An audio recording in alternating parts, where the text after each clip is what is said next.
These dirty cops thought they had it in the bag until one lawyer turned the tables in epic fashion. It all begins with a revelation that had jaws on the floor. On April 7th, 2022, during a DUI trial in a Kentucky courtroom, Judge Martin had ordered a pre-sentence investigation, which I have read. I have also read the sentencing briefs. Defense attorney Larry Foreman stood ready to question the arresting officer. The case was against Mr. Dawson, a man accused of driving under the influence. The evidence was thin, but one detail stood out. The officer had reportedly discovered an open container of alcohol at the scene. What happened next would flip the trial on its head. The officer admits to pouring out the alcohol at the scene, eliminating vital evidence. Larry Foreman, visibly displeased, clarifies the legal protocol the officer should have followed. Okay, so I want to talk about, very briefly, about two things. Number one, I want to talk about the alcohol that you found in the Wendy's cup in the car. Okay? Yes, sir. You found it after you had placed Mr. Dotson in handcuffs, correct? That's correct. He was already under arrest before you found that cup. That's correct. You testified on direct examination that you sniffed the contents and determined it to be alcohol, correct? You had the odor of an alcoholic beverage. It had the odor of an alcoholic beverage. Yes. Did you bring it with you to court today? No. Did you preserve it in the evidence locker at the Richmond Police Department? No, I poured it out. Are you admitting to this jury that you committed the offense of destruction of evidence? You can almost see the air get sucked out of the room. The prosecutor looks shocked after the officer, under oath, casually admits a felony. The officer freezes, then tries to walk it back slowly, cautiously, clearly aware he messed up. I did pour out the liquid that was in the cup. I had no plans on collecting it. It's not our common procedure or policy that we do collect those at the Richmond Police Department. So I smelled what I believe to be the odor of alcoholic beverage, and based on Mr. Dotson's statements as well, and I poured it out. When questioned about the alcohol, the officer casually tells the courtroom he poured it out, totally unaware of the legal weight behind his actions. You're aware that destruction of evidence is a Class D felony in Kentucky, carrying up to 5 years in prison and a $10,000 fine? Yes, sir.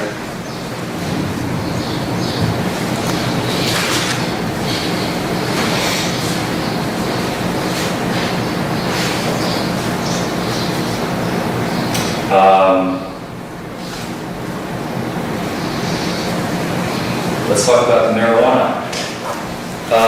You searched the vehicle and you did not find any marijuana, otherwise you would have charged Mr. Dotson with possession of marijuana, right? By the time Foreman ended his questioning, the damage was done. The prosecution had lost its most tangible piece of evidence, and the jury now had serious reason to doubt the strength and fairness of the state's case against Mr. Dawson. The defendant was released after the trial, and the cop learned a lesson about how not to speak in court. However, what happened to this dirty cop in the courtroom was even crazier.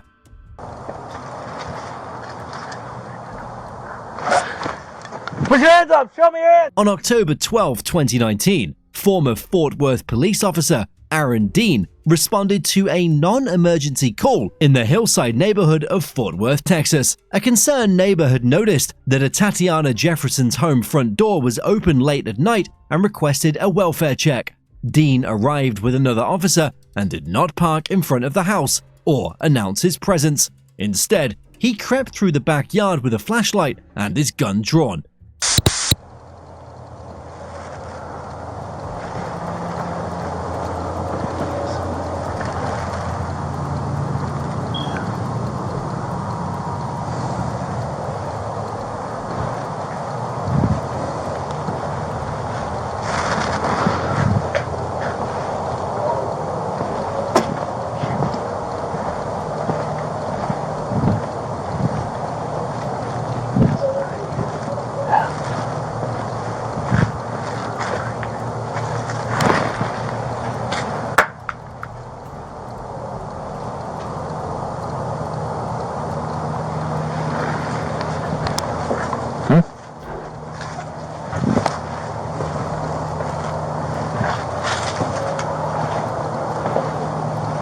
Inside the home, 28-year-old Tatiana Jefferson was playing video games with her 8-year-old nephew.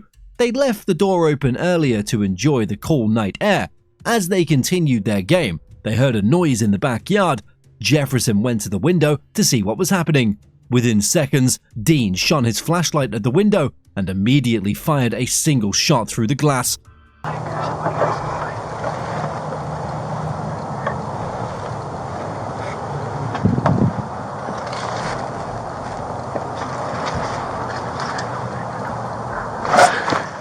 Put your hands up! Show me your hands!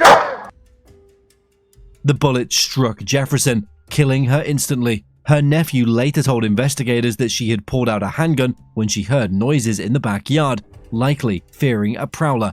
The officers had not identified themselves as police before the shot was fired. The incident sparked national outrage. Dean resigned from the force 2 days later and was arrested for murder. His trial began 3 years later, and the jury was tasked with deciding whether the shooting was a tragic mistake or a criminal act. On December 15, 2022, after more than 13 hours of deliberation, the jury returned to the courtroom. The judge asked if a verdict had been reached. They had. One by one, each juror confirmed that they agree with the decision. Dean was found guilty, not of murder, but of manslaughter. 4 days later, the judge handed down the sentence: 11 years, 10 months, and 12 days in prison. Aaron Dean is still serving his prison sentence in the Texas Department of Criminal Justice at the W.F. Ramsey Unit in Rush Sharon, Texas. However, this wasn't the only time a dirty cop learned a lesson. There is also the case of this corrupt cop who got what was coming to him. That the court will find mercy on me. And I beg the court, if they see fit, to grant me community control, even with the strictest sanctions that I have proved. On November 18, 2019, Charles Reeder, the former sheriff of Pike County, Ohio, stood before Judge Patricia A. Cosgrove in a courtroom packed with reporters, deputies, and residents. For months, whispers of corruption had swirled through the small Appalachian community. Now, the trial was over, and the verdict was moments away. Reeder faced 18 felony counts, including theft in office, tampering with evidence, and retaliation. He had once been the highest-ranking law enforcement officer in the county. Now, he was just another man, waiting to hear how far he'd fallen. The courtroom falls silent as the judge exposes the corruption that marked Reeder's time in power. We are here today for sentencing in the case State of Ohio versus Charles Reeder. Case number is 2019 CR 68.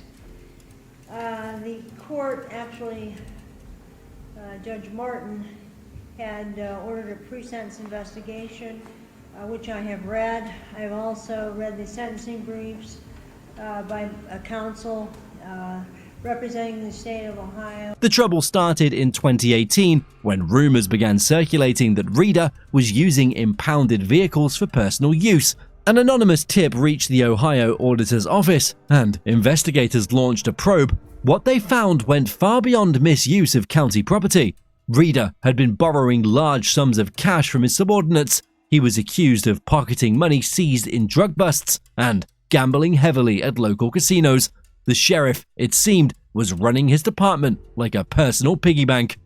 Addressing first and briefly the question of merger, we have 2 counts tampering with evidence that both alleged to have occurred on a single date. That was the date that Sheriff Reeder presented to investigators of the auditor's office the evidence envelopes, but also thumb drives that included videos of the counting of the monies. It was a single act of delivery. There were multiple envelopes. At the time of the delivery, it was clear that the envelopes had been opened at some point in time. It was also understood that this would constitute the substantial evidence that would eventually support these counts in the indictment. Sheriff Reeder voluntarily produced these items with that knowledge. We believe that with respect to the tampering with evidence charge, it's clear that there's a single act, a single animus and there ought to be merger in that situation. With regard to the theft offenses, I think it's a bit less clear. Throughout the investigation, Reeder maintained his innocence. He claimed the loans were friendly gestures and denied ever stealing or misusing funds. But the paper trail painted a different picture. Prosecutors presented evidence that Reeder tampered with records to cover up missing cash and had retaliated against deputies who questioned his actions. Testimony revealed a workplace filled with fear, where staff who challenged Reeder were demoted or transferred. The badge he wore had become a shield for misconduct. Choked up and emotional, Sheriff Reeder addresses the court, asking not to be judged too harshly. Your Honor, I stand here before you today to take accountability for my actions. As a sheriff of Ohio, I shed, I shed bad light on the office of sheriff. I can only ask that my staff, their families, the community, and my family who is here today will forgive me for the undue stress I caused them.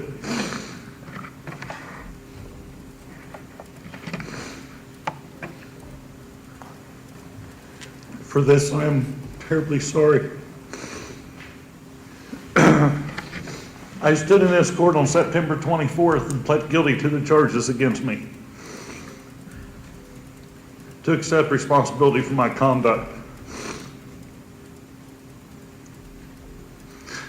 That day, within minutes, everything that I'd worked for professionally and honorably for 25 years was stripped of me, with nobody to blame but myself.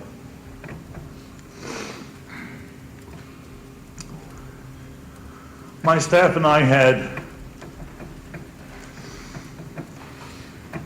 united with the community and had a partnership and trust. And they truly believed in us as a unit, as a whole. And I betrayed that trust.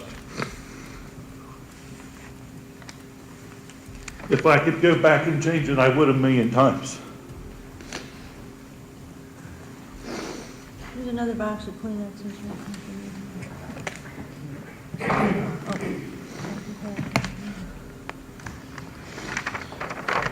For this is not who I am. Sheriff Reeder makes an emotional plea, saying he regrets everything and wants to fix his relationship with his loved ones. He also brings up his father's critical condition due to COVID-19, but the judge shows no sign of sympathy. Nothing left for me to give or to take from me other than my freedom.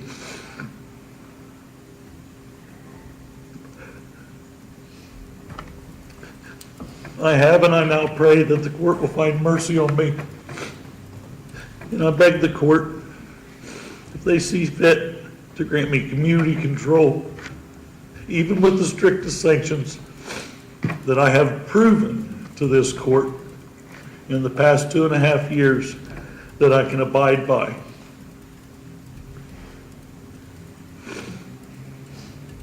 I am a good person who made bad decisions and choices.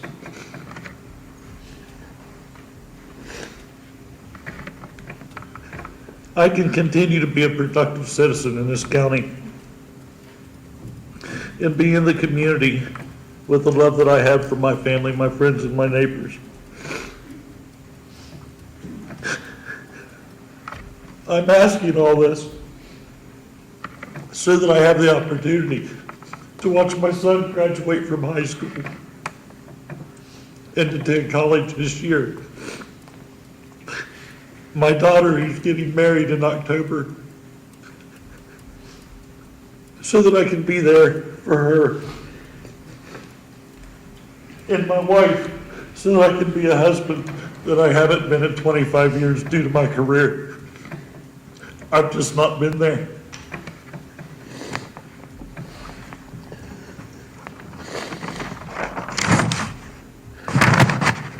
Given the opportunity, I would be able to spend time with my mother and my father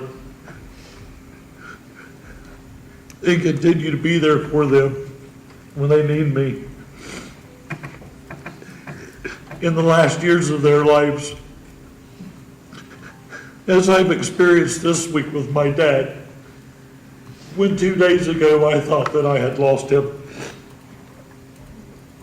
The courtroom fell silent as the judge demanded an explanation. Sheriff Reeder didn't flinch. He admitted to stealing from drug dealers, calling them the real victims. Then, in a bold attempt to defend himself, he compared his actions to Robin Hood, claiming he was only trying to help the people.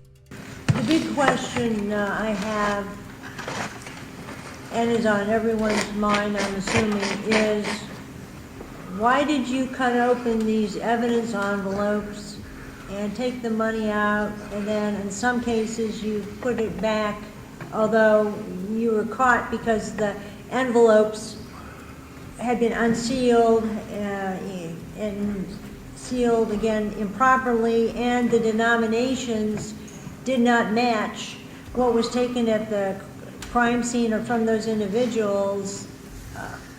I guess, why did you take the money?